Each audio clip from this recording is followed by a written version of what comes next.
what I say to them, you've been through so much. You've traveled thousands and thousands of miles. Horrific things have happened to you. You've watched your family members die. You've gone without eating for months. How hard is it to study every night?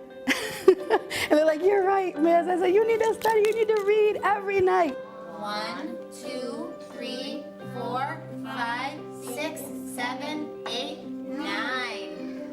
One person. Most of our kids are refugees. They didn't choose it. They didn't choose this life. They didn't choose to come somewhere else. They didn't choose to come to America, to Rochester. And I just wish that other people could see and think if they were in their shoes.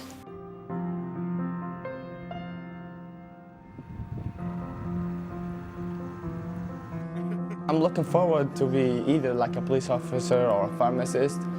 I believe these things gotta give a lot of help to people, so I'll go with them. Hussein's kind of a one-of-a-kind kid. At the prom last year, he was the first one on the dance floor. He is very accepting of other cultures. When he was here, he encouraged his peers to be proud of their own culture, even if it wasn't the same as his. We left because of the terrorism. We left because we don't want to get killed. There's a reason why we came here.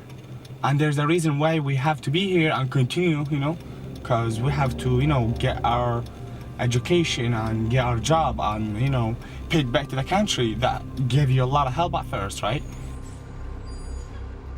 There's traumatic experiences that are just re-triggered for a lot of our kids. All of a sudden they're back in their camp where it's being raided, or they're back in their house where, where they're being kicked out and their houses are being set on fire.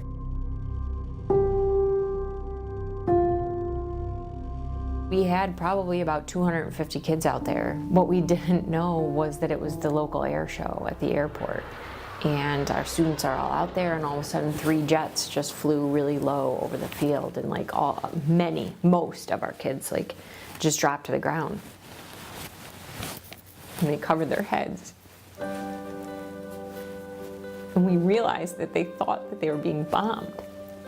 And for us, that it hadn't happened before. That's way outside of my realm of experience.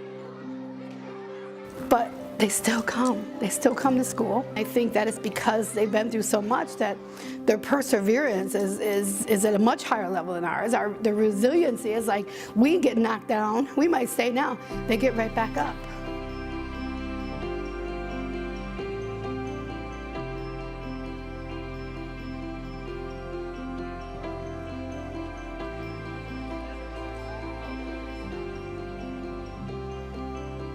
And we talk about how the United Nations believe in peace around the world, and they do that kind of work, that real hard work of bringing peace.